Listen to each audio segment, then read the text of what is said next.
திடீர்னு out of nowhere இந்த எலெக்ஷனில் எல்லாருக்கும் இளைஞர்கள் மேலே அக்கறை வந்துருச்சு. முதல்வர் என்னடானா இளைஞர்கள் கூட வைப் பண்ணுறாரு, ஸ்கூல் பசங்களை கூப்பிட்டு வந்து ரீல்ஸ் போடுறாரு. என்ன திடீர்னு இளைஞர்கள் மேலே கரிசனம் அப்படின்னா மொத்த இளைஞர்களும் ஒரு சைடாக சாஞ்சிட்டாங்க போல இருக்கு. இளைஞர்கள் முக்கியம். ஏன் முக்கியம்னா, முதல்ல நம்ம நாடே டெமோகிராஃபிக் டிவிடெண்ட்டில் உலகத்திலேயே one of the youngest nations, இளமையான நாடுகளில் ஒன்று. 65% நம்மளுடைய பாப்புலேஷன் 35 வயசுக்கு கீழே, 50% பாப்புலேஷன் 25 வயசுக்கு கீழே. அப்போ எலெக்ஷனை மட்டும் டிசைட் பண்ண போகிறது எந்த பாப்புலேஷன்? இந்த எலெக்ஷன் கேமை, இந்த எலெக்ஷன் திருவிழாவை, இந்த ஜனநாயக தேர்தலை தீர்மானிக்கிற இடங்களில் இளைஞர்கள் நிற்கிறாங்க. அதனால தான் இளைஞர்களை பற்றி பேச வேண்டிய தேவை வருது. இளைஞர்களை பற்றி பேசணும்னு வரும்போது இளைஞர்கள் முதலில் அரசியல் மயப்படுத்தப்பட்டு இருக்கிறார்களான்னு ஒரு கேள்வி இருக்கு. இன்னைக்கு சொல்றீங்க இல்லையா, ஆஹா அனில் 65 போட்டுருவார் அண்ணன். நான் வரும்போதே ஒருத்தர் சொன்னார், கட்டுனா அச்சுடே.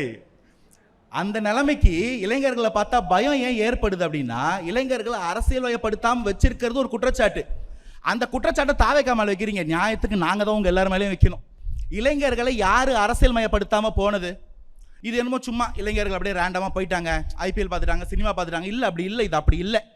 தமிழகத்தில் அரசியல் புரட்சி மாற்றம் ஏற்பட்டது இளைஞர்களால். இந்த இளைஞர்கள் ஹிந்தியை எதிர்த்தார்கள், தன்னுடைய வேலை வாய்ப்பு பாதிக்கப்படுதுன்னு. அதன் பிற்பாடு அதை ஒரு கட்சி எடுத்துக்கிச்சு, அந்த கட்சி ஆட்சிக்கு வருது, இந்திய எடுத்தோம் நாங்கன்னு சொல்லிக்கிட்டாங்க. ஆனால் அது இளைஞர்கள் கையில் எடுத்த போராட்டம். அன்னைக்கு இளைஞர்கள் கையில் எடுக்கிறதுக்கு ஏதுவாக இருந்தது ஸ்டூடெண்ட்ஸ் யூனியன். அந்த ஸ்டூடெண்ட்ஸ் யூனியன் இன்னைக்கு எங்கன்னு யாராவது யோசிச்சிங்களா? எத்தனை சதவீத கல்லூரிகளில் ஸ்டூடெண்ட்ஸ் யூனியன் இருக்கு? தேர்தல் நியாயமாக நடக்குது. 2023 ஒரு ரிப்போர்ட் கொடுக்குறாங்க, சந்துரு ரிப்போர்ட்னு பேர். அதில் எல்லா காலேஜஸ்லையும் யூனிவர்சிட்டிஸ்லையும் ஸ்டூடெண்ட்ஸ் யூனியன் கொண்டு வாங்க, தேர்தல் படுத்துங்க, கொண்டு வாங்க, அவங்கள அரசியல் மயப்படுத்துங்கன்னு சொல்கிறாங்க. இன்னைக்கு வரைக்கும் அதை பண்ணவே இல்லை.